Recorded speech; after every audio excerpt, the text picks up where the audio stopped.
Di dunia yang penuh dinamika dan tantangan, emosi marah seringkali datang tanpa diundang dan mengganggu keseharian kita. Marah merupakan respons alami terhadap situasi yang tidak diharapkan. Namun, bila tidak dikelola dengan baik, bisa menimbulkan dampak negatif bagi diri sendiri dan hubungan dengan orang lain. Dalam video ini kita akan mengupas 10 cara bijaksana yang dapat membantu kamu mengelola dan meredam kemarahan. Pendekatan yang digunakan bersifat reflektif dan praktis, sehingga kamu dapat menemukan cara untuk tidak terjebak dalam lingkaran kemarahan yang berulang. Setiap tips disusun untuk memberi pemahaman mendalam sekaligus langkah konkret yang mudah diaplikasikan dalam kehidupan sehari-hari. Struktur video ini terdiri dari 10 subjudul, di mana masing-masing akan dijelaskan dengan paragraf yang sangat detail dan lengkap, yang akan memandu kamu dari pemahaman awal hingga penerapan praktis. Mari kita mulai perjalanan untuk menemukan ketenangan batin dan kebijaksanaan dalam mengelola emosi. Dan tanpa berlama-lama lagi, kita langsung saja ke cara yang pertama, yaitu adalah mengenali emosi diri. Langkah awal untuk menghindari kemarahan adalah dengan mengenali emosi diri sendiri. Menyadari kapan dan mengapa kamu merasa marah merupakan pondasi penting dalam proses pengendalian diri. Dengan memahami emosi, kamu dapat mengidentifikasi pemicu-pemicu tertentu yang memicu ledakan kemarahan. Kesadaran ini memungkinkan kamu untuk lebih waspada terhadap perasaan yang mulai menguasai pikiran. Proses pengenalan diri bisa dimulai dengan melakukan refleksi harian, mencatat situasi-situasi yang membuat kamu merasa tidak nyaman, dan menganalisis perasaan yang muncul. Ini akan membantu kamu mengenali pola-pola tertentu dalam perilaku emosionalmu. Selain itu, mengenali emosi juga melibatkan pemahaman terhadap reaksi tubuh yang terjadi saat marah, seperti peningkatan detak jantung atau ketegangan otot. Perhatikan tanda-tanda fisik ini sebagai alarm internal yang mengingatkan kamu untuk berhenti sejenak. Dengan latihan terus-menerus, kamu akan semakin mahir dalam mengenali emosi sejak dini. Hal ini memberikan kesempatan untuk memilih respons yang lebih bijaksana sebelum kemarahan mengambil alih. Kemudian cara yang kedua adalah berlatih pernapasan dalam. Salah satu teknik yang terbukti efektif dalam mengendalikan emosi adalah dengan berlatih pernapasan dalam. Teknik ini membantu menenangkan sistem saraf dan mengurangi intensitas emosi yang sedang membuncah.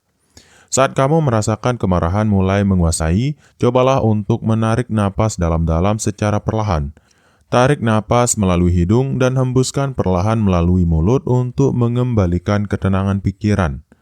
Teknik pernapasan seperti 4-7-8 dapat kamu praktikkan, yaitu tarik nafas selama 4 detik, tahan selama 7 detik, dan hembuskan selama 8 detik.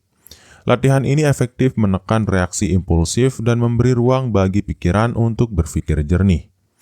Selain teknik dasar, kamu bisa mengkombinasikan pernapasan dengan meditasi singkat. Duduklah dengan tenang, fokuskan perhatian pada setiap tarikan dan hembusan nafas, dan biarkan setiap detik membawa ketenangan baru. Dengan konsistensi dalam latihan pernapasan, kamu akan mendapati perubahan positif dalam pengelolaan emosi. Teknik ini tidak hanya berguna saat sedang marah, tetapi juga dapat menjadi latihan rutin untuk meningkatkan kesehatan mental secara keseluruhan. Kemudian cara yang ketiga adalah mengambil jeda saat marah. Saat perasaan marah mulai memuncak, langkah penting yang bisa kamu ambil adalah dengan memberi diri jeda sejenak. Mengambil jarak dari situasi yang memicu kemarahan, membantu menenangkan pikiran dan mencegah tindakan impulsif. Jeda ini dapat berupa meninggalkan ruangan sejenak, berjalan-jalan, atau bahkan hanya duduk diam sambil menarik napas dalam. Tujuannya adalah untuk memberikan waktu bagi emosi agar mereda sebelum merespons situasi. Dalam momen jeda, cobalah untuk tidak memikirkan masalah secara langsung. Alihkan perhatian ke hal-hal yang dapat menenangkan, seperti musik yang menenangkan atau pemandangan alam yang damai. Ini membantu mengalihkan fokus dari kemarahan ke ketenangan. Teknik ini juga memungkinkan kamu untuk menganalisis situasi secara objektif, sehingga keputusan yang diambil selanjutnya tidak didorong oleh emosi yang belum stabil. Pengendalian diri dalam situasi seperti ini adalah kunci untuk respon yang lebih positif. Dengan secara konsisten mengambil jeda saat merasakan kemarahan, kamu akan belajar untuk mengelola reaksi emosional dengan lebih bijaksana. Latihan ini secara perlahan akan memperkuat kemampuan dirimu dalam menghadapi situasi stres dengan lebih tenang. Kemudian cara yang keempat adalah mengubah pola pikir negatif. Pola pikir negatif seringkali menjadi akar dari kemarahan yang berlebihan. Dengan mengubah cara pandang terhadap suatu situasi, kamu bisa mengurangi potensi kemarahan yang muncul. Mulailah dengan menyadari pikiran-pikiran negatif yang muncul dalam benak kamu. Tanyakan pada diri sendiri apakah reaksi ini benar-benar membantu dan bisakah saya melihat situasi ini dari perspektif yang berbeda. Mengubah pola pikir negatif menjadi positif membutuhkan latihan dan konsistensi. Latih dirimu untuk mencari sisi baik dari setiap situasi, bahkan ketika menghadapi tantangan atau kegagalan, sehingga reaksi emosional tidak berujung pada kemarahan. Teknik afirmasi positif juga dapat membantu. Ucapkan kalimat-kalimat penyemangat kepada diri sendiri saat menghadapi situasi sulit. Dan ingatkan bahwa setiap masalah memiliki solusi jika dilihat dengan pikiran yang terbuka. Seiring waktu, perubahan pola pikir ini akan menjadi kebiasaan yang secara otomatis meredam intensitas kemarahan. Kamu akan lebih mudah menghadapi situasi stres dengan sikap yang lebih tenang dan bijaksana. Kemudian cara agar kamu tidak bisa marah yang kelima adalah mengembangkan empati. Empati adalah kemampuan untuk memahami dan merasakan apa yang dialami oleh orang lain. Dengan mengembangkan empati, kamu dapat melihat situasi dari perspektif yang berbeda dan mengurangi rasa marah yang mungkin muncul karena salah paham. Saat merasa marah, cobalah untuk menempatkan diri pada posisi orang lain. Tanyakan pada diri sendiri apa yang mungkin mereka rasakan dan apa latar belakang dari tindakan mereka. Ini membantu membangun pemahaman yang lebih mendalam. Dengan empati, konflik tidak selalu harus diartikan sebagai serangan pribadi. Melihat sisi kemanusiaan dalam setiap individu memungkinkan kamu untuk meredakan perasaan negatif dan mencari solusi bersama yang konstruktif. Praktikkan mendengarkan dengan aktif dalam setiap percakapan. Berikan ruang bagi orang lain untuk menyampaikan pendapat dan perasaan mereka tanpa menghakimi, sehingga tercipta komunikasi yang lebih harmonis dan penuh pengertian. Mengembangkan empati bukan hanya berdampak pada hubungan interpersonal, tetapi juga membantu kamu mengelola kemarahan dengan lebih efektif. Dengan memahami bahwa setiap orang memiliki perjuangan masing-masing, kamu akan lebih mudah memaafkan dan menghindari konflik yang tidak perlu. Kemudian cara yang keenam adalah menerima keadaan dan belajar dari kesalahan. Menerima keadaan sebagaimana adanya adalah langkah penting dalam mengatasi kemarahan.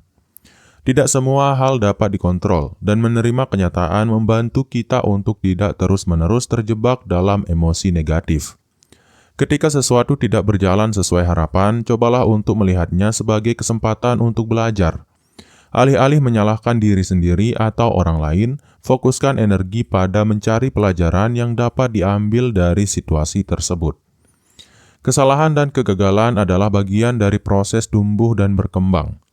Dengan menerima bahwa tidak ada yang sempurna, kamu membuka ruang untuk perbaikan diri dan mengurangi rasa frustrasi yang seringkali menjadi sumber kemarahan. Praktikkan sikap pemaaf terhadap diri sendiri dan orang lain. Hal ini tidak berarti mengabaikan kesalahan, tetapi lebih kepada mengakui bahwa setiap pengalaman, baik atau buruk, memiliki nilai untuk dijadikan pembelajaran. Dengan menerima keadaan dan belajar dari setiap kesalahan, kamu akan menemukan ketenangan batin yang membantu meredam kemarahan. Sikap ini memungkinkan kamu untuk melangkah maju dengan kepala dingin dan hati yang lapang. Kemudian cara yang ketujuh adalah menjaga keseimbangan hidup. Keseimbangan hidup adalah kunci untuk mengurangi stres dan emosi negatif, termasuk kemarahan. Ketika hidup seimbang, pikiran dan tubuh akan lebih siap menghadapi tantangan dengan sikap yang tenang. Penting untuk mengatur waktu antara pekerjaan, keluarga, dan waktu pribadi. Dengan membagi energi secara seimbang, kamu dapat menghindari kelelahan emosional yang seringkali memicu ledakan emosi. Menjaga keseimbangan juga berarti memberi ruang untuk aktivitas yang menyenangkan dan relaksasi, seperti olahraga, hobi, atau sekedar berjalan-jalan di alam. Aktivitas-aktivitas ini membantu mengalihkan fokus dari stres dan memberikan kesegaran pikiran. Buatlah jadwal harian yang realistis dan sertakan waktu untuk istirahat serta refleksi diri. Dengan demikian, kamu dapat menjaga kestabilan emosi dan mengurangi tekanan yang menimbulkan rasa marah. Ketika keseimbangan hidup terjaga, kamu akan merasa lebih damai dan mampu menghadapi masalah dengan kepala dingin. Ini merupakan pondasi penting dalam mencapai kehidupan yang lebih harmonis dan bebas dari kemarahan berlebihan. Kemudian cara yang ke-8 adalah berkomunikasi secara asertif. Komunikasi asertif merupakan cara yang efektif untuk menyampaikan perasaan dan kebutuhan tanpa harus meledak dalam kemarahan. Teknik ini membantu kamu berbicara dengan jelas dan tegas tanpa menyakiti pihak lain. Dengan berkomunikasi secara asertif, kamu dapat mengungkapkan apa yang kamu rasakan dan butuhkan dengan cara yang konstruktif. Hal ini mencegah akumulasi emosi negatif yang dapat memicu kemarahan. Teknik asertif meliputi penggunaan saya dalam kalimat, seperti saya merasa atau saya butuh, yang membantu menghindari kesan menyalahkan orang lain. Pendekatan ini menciptakan ruang dialog yang lebih terbuka dan empatik. Selain itu, komunikasi asertif mengajak kedua belah pihak untuk saling mendengarkan dan memahami. Dengan demikian, konflik dapat diselesaikan melalui diskusi yang rasional tanpa harus berpuncak pada kemarahan yang merusak. Latih kemampuan asertif ini dalam kehidupan sehari-hari. Seiring waktu, kamu akan semakin terbiasa mengungkapkan pendapat dengan tenang dan asertif, sehingga konflik dapat dikelola dengan bijaksana dan tanpa emosi berlebihan. Kemudian cara yang ke-9 adalah mempraktikkan rasa syukur.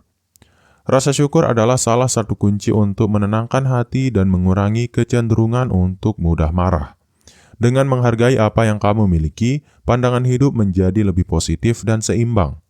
Saat kamu mulai merasa marah, cobalah untuk mengalihkan perhatian dengan mengingat semua hal baik dalam hidup. Menyadari bahwa setiap tantangan membawa pelajaran berharga dapat mengurangi intensitas emosi negatif. Praktikan kebiasaan mencatat atau menyebutkan 3 hal yang kamu syukuri setiap hari. Kebiasaan ini melatih otak untuk fokus pada hal-hal positif, sehingga dapat mengurangi ruang bagi pikiran negatif yang memicu kemarahan. Rasa syukur juga dapat membuka mata terhadap keberadaan orang-orang yang selalu mendukungmu. Dengan mengingat dukungan tersebut, perasaan kesepian atau frustrasi yang bisa memicu kemarahan perlahan memudar. Dengan konsistensi dalam mempraktikkan rasa syukur, kamu akan menemukan bahwa hidup terasa lebih ringan dan damai. Hal ini tidak hanya mengurangi kecenderungan untuk marah, tetapi juga meningkatkan kualitas hidup secara menyeluruh. Kemudian cara agar kamu tidak bisa marah yang ke-10 atau yang terakhir adalah berlatih meditasi dan mindfulness. Meditasi dan mindfulness merupakan teknik yang telah terbukti efektif untuk menenangkan pikiran dan mengendalikan emosi. Dengan berlatih secara rutin, kamu dapat mencapai keadaan mental yang lebih stabil dan penuh kedamaian. Teknik meditasi mengajarkan kita untuk hadir di saat ini tanpa terjebak pada penilaian atau kekhawatiran masa lalu maupun masa depan. Fokus pada momen kini membantu mengurangi reaksi impulsif seperti kemarahan. Mulailah dengan sesi meditasi singkat selama 5-10 menit setiap hari. Cari tempat yang tenang, duduk dengan nyaman, dan fokuskan perhatian pada pernapasan atau suara alam di sekitarmu. Mindfulness atau kesadaran penuh melibatkan pengamatan atas pikiran dan perasaan tanpa menghakimi. Dengan begitu, kamu belajar untuk menerima setiap emosi yang muncul dan melepaskannya dengan bijaksana. Seiring waktu, meditasi dan mindfulness akan menjadi bagian integral dari rutinitas harianmu. Dengan pikiran yang lebih jernih dan tenang, kamu akan mampu menghadapi setiap tantangan dengan kepala dingin dan mengurangi kemungkinan ledakan kemarahan. Terima kasih telah mengikuti video ini yang mengupas secara mendalam tentang 10 cara agar kamu tidak bisa marah. Melalui tips-tips yang telah dibahas, mulai dari mengenali emosi diri, berlatih pernapasan dalam, hingga mempraktikkan meditasi dan mindfulness, diharapkan kamu dapat menemukan cara untuk mengelola kemarahan dengan lebih bijaksana dan membangun kehidupan yang lebih harmonis. Setiap langkah yang diambil merupakan undangan untuk lebih mengenal diri sendiri dan membuka ruang bagi kedamaian batin dalam menghadapi tantangan sehari-hari. Semoga inspirasi dan panduan yang telah disajikan dapat menjadi pendorong untuk menerapkan perubahan positif dalam hidupmu. Jangan ragu untuk berbagi pengalaman atau tips lain yang mungkin bermanfaat di kolom komentar. Dan teruslah belajar untuk tumbuh menjadi pribadi yang lebih tenang dan penuh empati. Semoga video ini bermanfaat dan jangan lupa untuk bagikan video ini ke teman-teman kamu yang kamu rasa membutuhkan. Karena memang sebagai manusia, kita itu selalu lebih banyak terjebak atau termakan oleh emosi-emosi yang kita rasakan, apalagi saat kita menghadapi situasi yang sulit. Kita biasanya akan dikonsumsi oleh emosi kita sampai kita meledak-ledak sampai menyinggung orang-orang yang ada di sekitar kita.